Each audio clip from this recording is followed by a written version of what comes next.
Hey y'all, welcome back to my channel.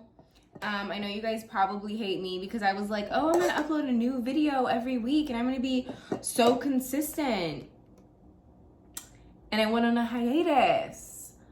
Yeah, I have a lot to catch you up on. I'm frosting a cake right now. You guys have seen me frost so many cakes. Who cares, right? It's an ice cream cake. If you want to know how to make an ice cream cake, let me know. They're really simple. Like simple. Cake on the bottom, ice cream on the top, non-dairy whipped topping on the sides. You got a bomb cake. But what happened? I got coronavirus over the Thanksgiving holiday. Did I get it from my Thanksgiving gathering? No. I went to a fight party, you know, when Nate Robinson took his nappy nap, and I caught coronavirus. I was in a room with people. I honestly don't think any of them felt sick. But majority of the people in that room ended up coming down with the virus, and I was one of them. I was lucky enough to have a really mild case to the point where I was able to manage it at home. I didn't have to be hospitalized. The only time I had to go to the doctor was to get the test done. And I just had to thug it out through quarantine here at home. So, symptoms. So the fight party was on the Saturday after Thanksgiving. And the symptoms that I experienced on Monday, I woke up and I felt off. I sweat in my sleep on Sunday night, and I never sweat in my sleep, like ever. And I was sweating in my sleep. I kind of like woke up with a banging headache, and my pajamas were wet, and I was like, that's really weird. That's so unlike me. I had a mild headache. My dad was supposed to come over that day, and I called him. I was like, you know what? I don't think you should come to my house. Like, I just don't feel right. And so I found a CVS like that actually had a test date for that day. And I went and got a test from CVS. That was on a Monday. And by Tuesday, my symptoms kind of increased to like a slight headache, and body aches. My back was killing me. My back hurt so bad, and I was like, this is really weird. Like I haven't worked out since before Thanksgiving, and I'm like in pain. But I was like, whatever, like I was able to still continue to work from home, obviously. And I was just powering through it. Wednesday came, still no test results from CVS. Still like telling everyone to stay away from me because I'm just not sure. I just don't feel right. Wednesday comes around, I have a bumping headache. Like the headache that I had on Wednesday was terrible. Like I had to take Dayquil every 4 hours, like clockwork, if I was going to continue to function. Like if anything was going to get done at my job, like I had to take Dayquil or nothing was going to get done. So that's what I did. I powered through my workday on Wednesday, just loading up on meds. And then Thursday morning, no, I forgot about this symptom. Tuesday, I had like really bad like stomach cramps. Like my stomach it wasn't like bubbling, but the mess was definitely cramping. And it was bad, y'all. Like it was really bad. But it was only for like 4 hours. So I was so confused. So anyways, Thursday comes around. Still no test results from CVS. I don't know what's going on with CVS or what their deal is, but that testing turnaround time was complete garbage. So what day was I on? Thursday. I woke up and I tasted my coffee, or so I thought, and I was like, this don't taste like anything. And I mean, I usually don't put anything besides like milk and like a splash of sugar-free creamery in my coffee. So I was like, well, maybe it's just because there really is no taste to it. So I dumped a bunch more sugar-free creamer into my coffee. Nothing. Not even a hint of like that fake vanilla taste that came through. Nothing.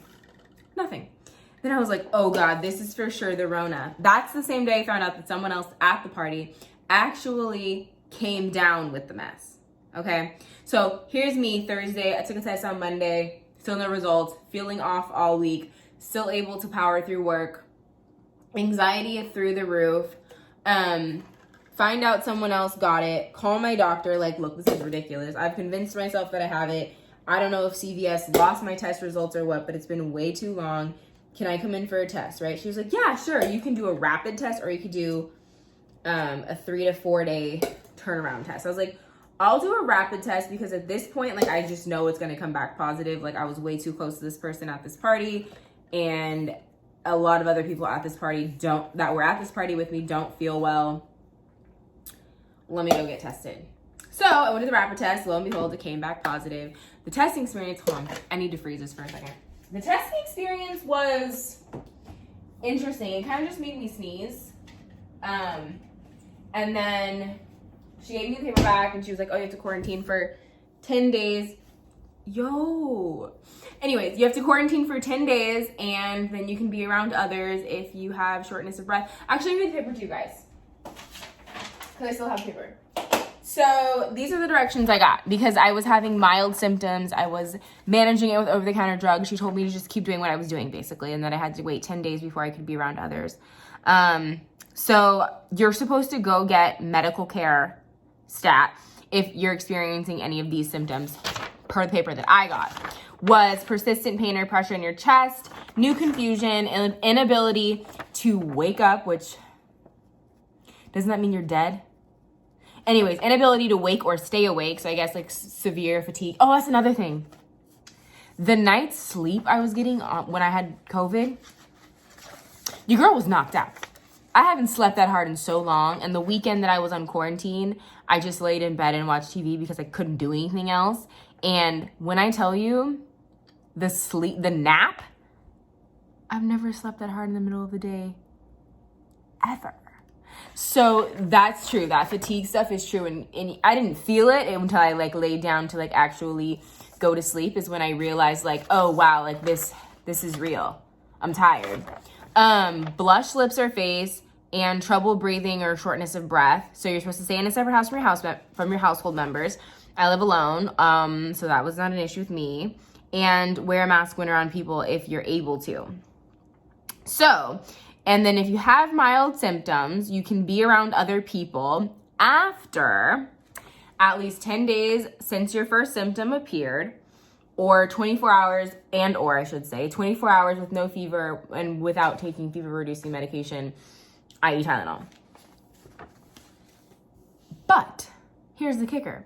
Your taste and your smell do not come back for weeks to months after contracting the virus. So I still can't taste. I cannot taste anything.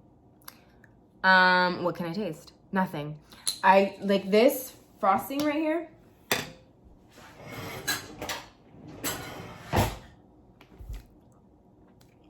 It's airy. Consistency is on point. Taste it? Nothing. Nothing. I literally can't taste. I can't taste.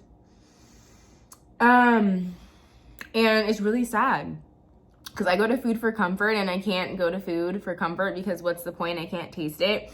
Yeah, it is helping me get to my weight goals, but I would not wish this on anybody. I can't smell cleaning products. I can't smell if anything's burning. I can't smell food. I can't smell perfume. You can't even smell farts. Can't taste your toothpaste. It's literally the worst feeling, and I don't wish this upon anyone. And you never really think it's gonna happen to you, I guess. You're like, oh, I've gone all year. But I let my guard down. And I think the main takeaway for me here is don't let your guard down. Like, wear your mask. It's not that serious. If you want to be around your friends and you want to be in the same room, I highly suggest wearing a mask because it happened to me. And I had to spend 10 days alone. And being and feeling that isolated is never fun for anybody. So just wear your mask and protect yourself and your family, because I saw my grandma on Thanksgiving and I was nervous. I had a feeling I got it the Saturday after Thanksgiving, but I was nervous that what if I had it and I was carrying this mess around asymptomatically on Thanksgiving and I gave it to my grandma. Let that resonate. How am I supposed to live with myself? And my mom, and it's just like one of those things where we have got to be more careful. So the 14 days, the 2 weeks after Thanksgiving, I was petrified. I was like, oh my God, is today going to be the day that I find out my grandma's not feeling good? And that was my doing? I couldn't do it. I couldn't live with myself. So I'm going to be staying inside. And when I do go outside, even around my friends, I'm going to be masked up because I don't want to give this to somebody else. Like, I know I've got like 90 days worth of antibodies supposedly where it's going to be harder for me to contract the virus again. But I just don't want to carry it around and give it to somebody else just because I can't contract it. So yeah, I just wanted to share my experience with you and let you guys know, like, this mess is real. It's a very isolating feeling. There's a lot of shame that you carry, like, knowing that you tested positive for COVID, at least for me, because I'm like, oh wow, this is really like a sign essentially of carelessness. And I'm usually not careless.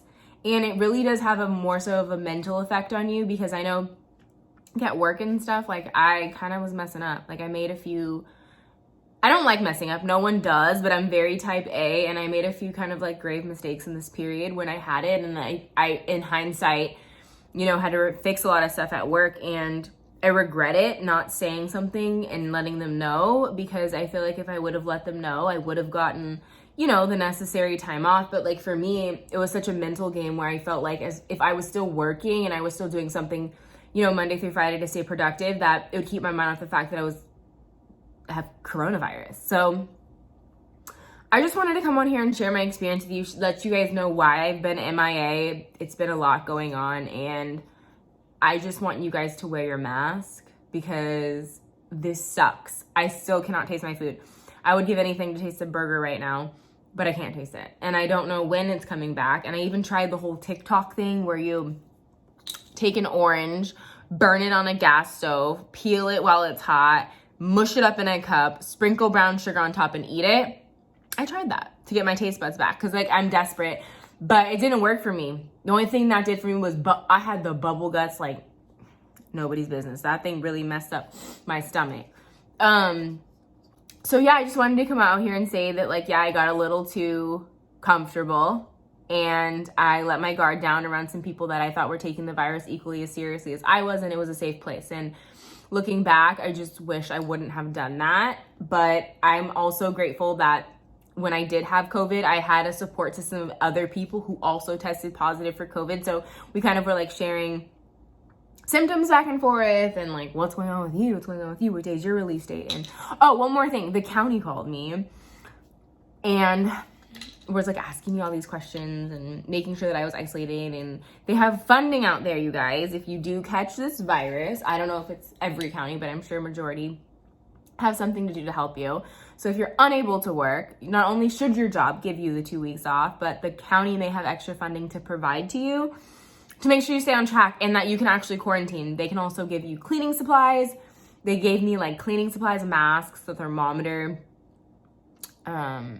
yeah, a bunch of stuff. And so if you do get it, I know it feels shameful, but just tap into the resources that are here. We're all in this global pandemic, and here in California, it's running rampant right now. So if you get it, you get it. I don't know, something you want to see, or if you have any questions regarding coronavirus, I think the news answers them, but you guys know that, like, if you do have it or you've had it, like, you're not alone. And these residual, they're not symptoms anymore, I guess, because I'm past the virus, but the residual effects of having contracted this thing are like horrible. So just hang in there, be safe, wear your mask, don't let your guard down. And I'm gonna pop a picture of the ice cream cake that I was working on that I had to kind of pop back in the freezer. Put a picture of it here so you can see. And if you guys want a tutorial on how I accomplished an ice cream cake at home, please do let me know. I will be more than happy to come on here and do a like walkthrough of that process. But please stay safe, guys. I'm giving you all of my love, and I will see you next week with a video on how to make, I don't know yet, but I'm gonna see you guys next week. I'm back on track and we gonna rock. So I'll talk to you guys later. Bye.